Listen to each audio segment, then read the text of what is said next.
So, Mike Murphy, you have advised all sorts of Republican candidates and leaders over the years. You are the founder of the EV project, right? Trying to bring some bipartisanship to this whole thing. Yeah. But, you know, we're calling this charging ahead at uncertain times. One of the most powerful slides that you have in your presentation is this moving slide over time of the U.S. auto industry up against the Chinese auto industry. Yeah. And China's doing this, and our industry's doing this. Given the realities of the marketplace and the politics that are playing out, can we charge ahead in uncertain times with electric vehicles? I think we can. I'm not at all sure we will. What electric vehicles have going for them is they're a very good solution, and when people get them, they like them. So as a product, they're very powerful, and it's hard to keep a good product down. The problem is the Chinese have had a brilliant strategy for 30 years in automotive.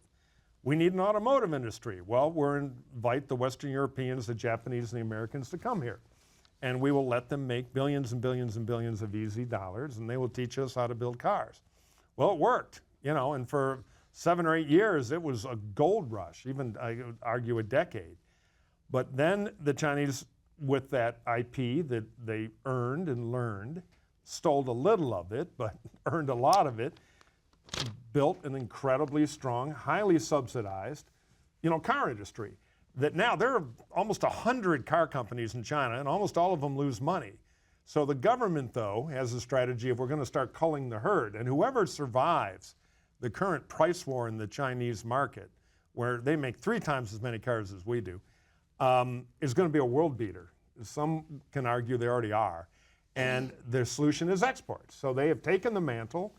The question is, they've got a strategy, and we really don't. Our strategy is to fight over political dogma in the U.S. You know, we don't have a geopolitical strategy for the auto industry. And we could use one right about now. I would say the Biden administration, it had some faults, but they had one. They wanted to move EV, subsidize, like the Chinese do, EV manufacturing here and battery manufacturing, to be able to compete. And out of political dogma now, Trump administration has had an opposite view. And I think the products are so strong, they're going to grow over time. But we are giving a business with very low margins friction, regulatory friction now, and ideological friction that it really couldn't use. I mean, this is a hell of a time to beat the hell out of the industry of tariffs, let alone taking away the EV. So I want to talk to you about this ideology because it's something that you take on because your whole movement is an effort to reach vulnerable or approachable or you know, actionable members of Congress who actually will have a vote on this, whether we keep or we drop many of these policies that are supporting the electric vehicle and battery transition. Heard an expression here that this country could become an island of tailpipes. An island of tailpipes. Or we might not have an auto industry at all. Right. When you sit down with any member of Congress, when you talk to anybody who's in a position of decision making, why isn't that choice persuasive? Why, when you show the chart that you've got that shows the Chinese industry doing this and the American industry doing that, why isn't that just a showstopper? Well, you know, it should be, and in quiet meetings, for some it is. But well, what do they say to you?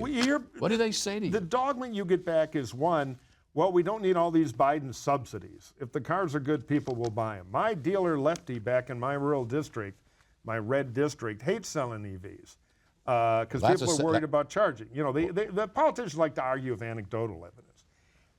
And so, you know, the dealers don't want them. We don't need to write these Biden subsidy checks. It's all a big waste of money. If they're good, people will buy them. We need to get the government. But Mike, if one of the maybe not one of the prevailing narratives, maybe the prevailing narrative right now is competition or more from China. Right. Why is this not having more resonance? We did a survey of just Republicans, and we oversampled Michigan and Georgia, which are the 2 largest states for EV cap investment. But we did it nationally. And we asked people who makes the most cars in the world. A third of Republicans think the U.S. is the #1 world car maker. Still. Another third think we're #2 to Japan. The China thing is kind of a secret. Policy people know it. Defense policy people know it. But the average Republican primary voter, remember, politicians are market entrepreneurs. They go where the votes are, don't see China as a big threat. Now, when you start telling them about it, what do you mean China makes 3 times as many? Well, we're 4th? You know, they start to freak out. And then the numbers start to move. So we find when EVs are about climate and green, we're losing. When EVs are about jobs in China, we're winning. And we have to move the political battle to political terms. And it's American manufacturing and national security. There's a lot of hostility in Republican primary voters toward China. They think they cheated trade. They think it's 80% numbers. Matter of fact, one of the most popular Biden administration initiatives with Republican primary voters was Secretary Joe's old boss, Secretary Raimundo, to ban Chinese sensor tech in cars from the U.S. You know, that was interesting. Now, what doesn't work is trashing Chinese brands, by the way. There's some resistance there, but it's much more about U.S. manufacturing. It's just, I grew up in Detroit in the 70s where the UAW would have signs up, park your import in Japan. Yeah. Car business runs on price and quality. You can bring in a good quality car at a low price. I don't care if it's from Timbuktu. You're going to move units. I mean, here's a little glimpse into the potential future if we blow this. Motor Trend magazine announced their 2025 SUV, the most powerful market category here, the SUV of the year, the Lincoln Nautilus, which is a beautiful SUV, built like a Swiss watch. Cost $76,000, and the tariffs will push it up to $85,000. It's built in China, in a Ford plant. Chang'an Motors, a joint venture. It's the first Chinese car to be mass marketed under a U.S. brand like that, and it's the car of the year. So the market equation we've seen before of low price quality can work if we can't really compete. And right now, the regulators and the noisemakers of politics have put the dogma in the way. And I'll just quickly finish. You know where that really hurts? If you're a Republican governor, your political incentives are to hold a press conference and say, I'm taking all this Biden electric car charger money and I'm sending it back to Washington to help President Trump secure our border. Standing ovation at any Republican state party convention. So our incentives are all screwed up, and it's a massive victory for China. And I'll footnote, and I'm a Ford fan, they're huge supporters of our work, but the Ford plant in Chang'an, where that beautiful car is made, with Ford Tech, I will say, owned by the Chinese Communist Party. It's a state-owned supplier. So is there room, as we also have heard, for us to be partnering with China? Because on the one hand, I think that's coming. Okay, that's their strategy in Europe. They're looking to buy. Europe has always had a little more auto production capacity for political reasons. Nobody wants to close the plant. Then it's really needed. And so the Chinese are shrewdly playing their 100-year game, saying, okay, you've got that VW plant you closed, and huge political cost in Germany. We're buying it. Mm-hmm. And I would keep an eye, if these tariffs don't go away and we start wrecking American auto companies and foreign auto companies, everybody, Stellantis, which is a European company that owns the old Chrysler Jeep, is going to probably get hit the hardest. They have the highest percentage of imports. Watch BYD or somebody, one of probably the non-state-owned companies there who tend to be the most nimble in China, show up and try to buy Jeep, which is a great worldwide brand. And that'll be an interesting conversation. Pay way too much for it and say, we're going to double the number of plants right here. You don't have to close Toledo. You don't have to close, other major Jeep plants. I think that could be coming. Do you think, and you've talked about this, the split, right, ideologically, and who supports EVs and who doesn't, Dems, Republicans. Does the Elon Musk migration to the Trump camp, what you called the parking lot, or the car lot at the White House, with a red Tesla there and President buying one and all that, does that change this? Well, in the macro for electrification, if you can crack the Republican problem, you do a lot of good. We need about 3 months of registration data to know We're hearing opinions now. Republicans are saying nicer things about EVs, but that's not the same thing as moving. Does that stop the governor from standing up and saying, I'm sending all this money back to Washington? I mean, all those incentives could start to work. The problem is short term, it's killing Tesla in volume. But we'll see what Tesla units look like, registration data in red states and counties in another 90 days. But it might be melting the Republican thing. Though, I'll tell you, the subsidy fight is tough. The Trump tax cuts are about $6.5 trillion.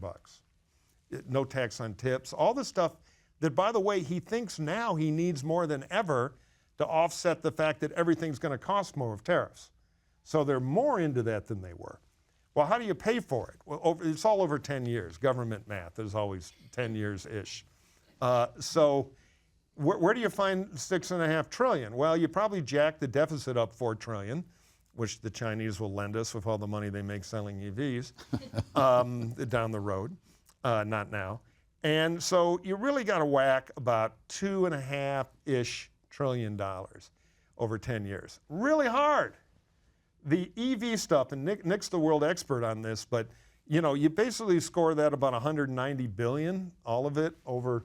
So that doesn't sound like very much, but it's a pretty big meatball in the IRA stuff. Now, there are 21 Republican members of Congress on kind of a wimpily written letter saying, hey, let's slow down this IRA stuff and be thoughtful about it.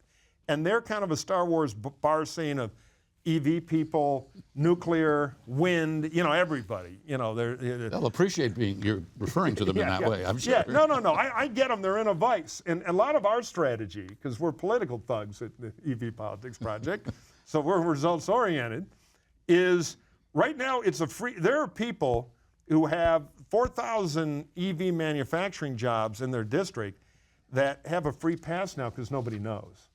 So our job is to make those jobs famous so the members start feeling the home squeeze. Because if they don't, I'm telling you, this thing's going down. So the meatball's going to get eaten and the money's going away. This thing's going down, meaning? They don't have the votes. Now, it's a tight Congress. It's a handful of votes, so that's going to widen a little because poor Elise Stefanik, who was on her way to the UN. Not so fast. And then they got a bad poll in the Florida special and panicked and pulled her out of the UN, and then it turned out the Florida thing kind of went okay.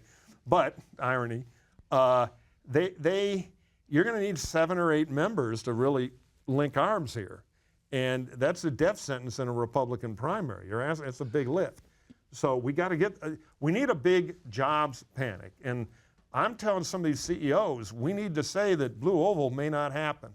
I mean, they got to push the red button on this, or the politics of it. I don't think the budget's going to. Are they willing to push the red button? Well, it depends. Right now it's very hard to be an auto CEO right now because you got tariffs setting everything on fire. Stellantis just laid off 900 people in Michigan and Indiana, and that's only the beginning because the parts supply will stop. And so they're trying to burn down the existing dealer inventories now, which will shelter us for 30 days. Land Rover just stopped exporting. I think Audi froze too. And you can't remember, for all the manufacturing jobs, there are over 1 million dealership jobs. Yeah. You got a Land Rover dealership in Los Angeles making a lot of money with 300 employees. Well, that can no inventory, no sales, no employees. So the autos are under such a squeeze right now through this tariff stuff. And Trump, it's frustrating to those of us who know something about the auto industry, because they'll say, oh, they're building new plants. Well, it's at least 7 years, probably 8 to build a new auto plant. And you're asking them to make 10-year commitments based on tariffs that come and go, and we have a new president. So it seems to me it'd be pretty easy to press that red button, given all the. Well, I think the tariff red button may beat it, and then our goal for the 35, 40 members is like, all right, we're going to be dropping EV shifts now. I mean Georgia. This has been the biggest thing to happen to Georgia since the cotton gin. I mean, Georgia is wall-to-wall plants now, tens of billions of dollars, and they can stop. So it's I have a feeling the fear will increase, but again, they got to find the math somehow, because I think the president wants those tax cuts, and they're extremely expensive. You can't cut defense, you can't go Medicare. You want that fight in American politics? So it's something's got to give. Yeah. Now, just quickly, there's some industry lobbying saying, hey, Trump, this is politics here, funny money, remember? 10 years. Make it 12. Fade out in 4. Don't change anything for 3. And, kind of declare victory here. And I think he's got a certain feral genius for this. If Trump can declare victory somehow and figure out the math with Washington stuff later. And last thing is 48X, the battery stuff has the most support. The problem is you can build beautiful battery plants, which we desperately need for a lot of reasons, including national security. But if you're not selling any cars, you're going to have beautiful, non-functioning battery plants. So as CEO of EV Politics Project, right? Yeah. You talked about making 1 million phone calls, right? Right. You're going to make 1 million phone calls. Texts, yeah. Texts, yeah. Communications, yeah. Telling people to phone their members of Congress and all the rest. Yeah. Assuming I can prize some money out of the auto industry, we're about halfway to our goal. All right, well, they're very frugal, I find, unlike many of the other industries I've worked for. Are you making a commercial? The pharma guys are like, here's 100 million, save our ass. The auto guys are, here's a Stellantis coffee cup, and if you have $10, we'll sell you one of our hats. Well, if this is public broadcasting, we could call this a funder and you could raise some money. But you're going to be telling people to say what to their members of Congress? Who are you targeting, and what's the message? Well, we target voters in the districts that are including construction trades and everything that are building this stuff. And you're going to get a little microsite, which is going to be dynamic, and it's going to say the Chinese are taking over American auto jobs. That's going to be your lead. Yeah, we're leading with China and jobs. We're going right at it. And enter your zip code to find out how many there in Barneyville. You enter 840 jobs here. Click to tell your congressman to stand up for American jobs. Fighter planes zooming around, American national security. It's not subtle messaging, but hey, we're in a political fight. We want to invite them to a tea party. Trump guys are going to win. I want to ask you one more and then go to some... You got to move the politics to move the president. Go to some closing questions here. We heard a bit here about the messaging and the language that's used. EV mandate, for example. Right. Okay, it makes me think of Frank Luntz and what Frank did with the death tax and all this kind of stuff, right? Yeah. But it works. Mm-hmm. What's the response? And why can't you and people who are pro-EV and transition come up with language that's as effective on the other side? Well, that's a good... We do faster funded drive, save $2,000 a year in gas. That tests pretty well. It's not as good as an EV mandate. No, mandates are good. By the way, mandates don't work. Americans hate mandates. That's what I mean. Yeah. No. And here's another problem. I don't mean to dodge your question like the old days on CNN, but the California mandate is not as solid as people think. We're about to have an open seat governor race in California in 2026. We did a little polling on should we ban gas cars to protect our clean air, or should we not? And it's like 51-40. And you're going to have 51-40 in which direction? 51 to ban the gas cars, but that's thin, and 40, and all the intensities on the no side. They're pissed. So you're going to have a bunch of well-funded governor candidates running around, and somebody, maybe a couple of them, are going to say, hey, did you know that your pickup truck here in Fresno is going to be illegal to buy a new one? What? I mean, I remember with Schwarzenegger, I ran Arnold's campaign in the recall. We were dropping big iron balls on top of cars to blow up the car tax. It was a huge issue there.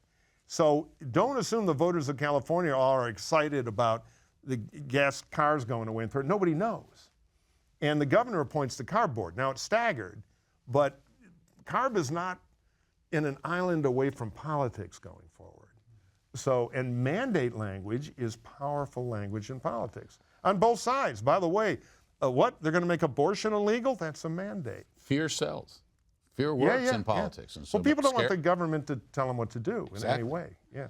All right. Let's see if there are a couple of concluding questions here. There's a mic. If it's been a good long day, and if anybody's got something for the all-knowing, all-seeing Mike Murphy, now's the time. Hardly.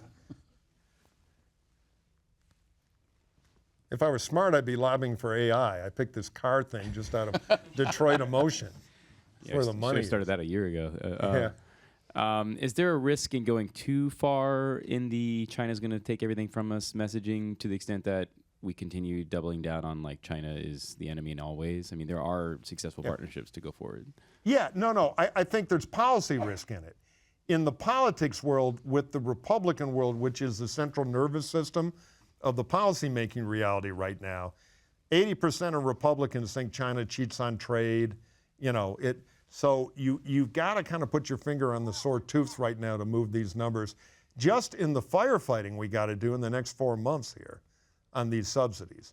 Long term, we got to work it out. And even the auto execs will say, we have to build companies that can compete successfully with the Chinese globally and in this market.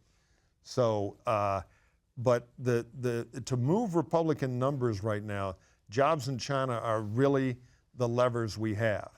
And we're in such an existential fight, particularly on I think the consumer subsidies are the real problem because they're needed for demand. And we know the German case, when the Germans got rid of their subsidies, they took I think it was a 27% drop in sales.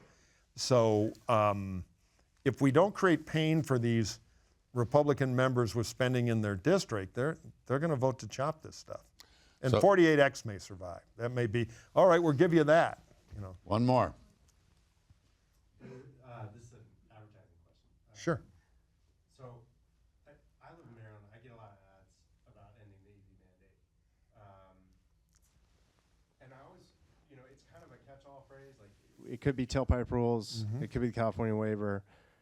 How much conflation of EV mandate and IRA tax credits and Green New Scam generally, how do you think that plays into voter attitudes about the tax bill that's under debate right now?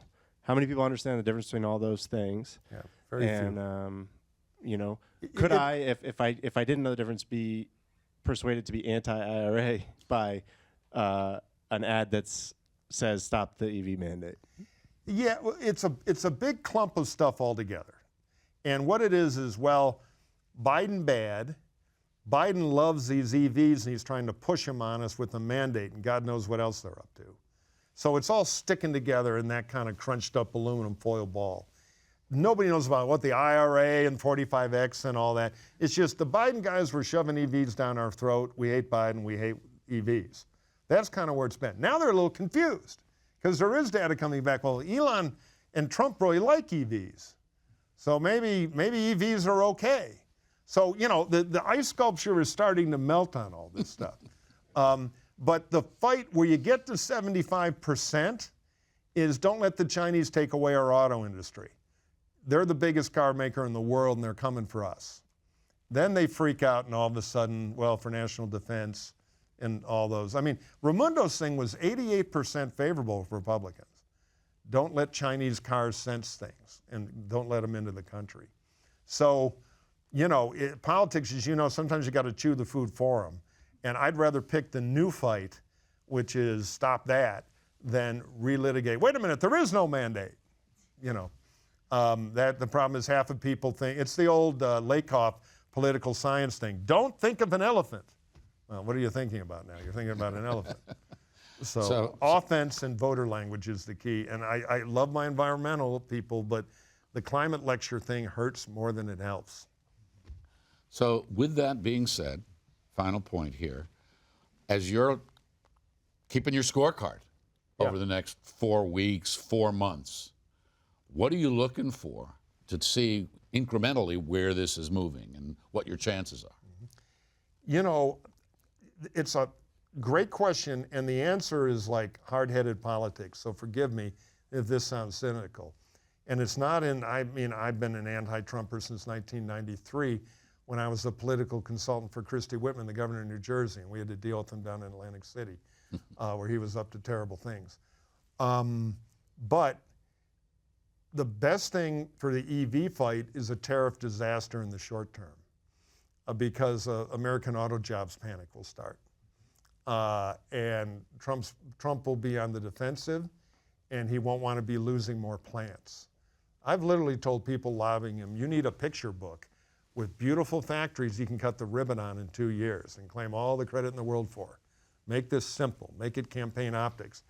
But if we really tariff crash the industry and we start seeing more plants close, which I think we will if we stick these tariffs, and the Chinese, don't underestimate, we played the semiconductor card on the Chinese with the semiconductor equipment tech, which we banned them from using where they are behind. they could start cutting off the critical materials too. I mean, this thing could escalate, and then the economic fear rises, and does Trump want the pain? More importantly, do the 35 members want the pain of losing these jobs that all their local chambers and everything are all for? Will it permeate voter level? So I hate to say what's the best thing for seatbelts, a bloody car crash, but it is the best thing, I think, to have the tariff thing be the disaster it looks like it'll be. As horrible as that'll be for the country, it's the one lonely upside of it. Well, Mike Murphy, thank you very much. Thank you, Frank. Really it was great enjoyed to the be here with conversation. everybody. Thanks. On behalf of the Alliance for a Sustainable Future and GW Law and Energy, really appreciate your attendance and the conversation we've had. It's been terrific. Thank you. Thank you. And join us across the street at a reception. Thanks. See you there.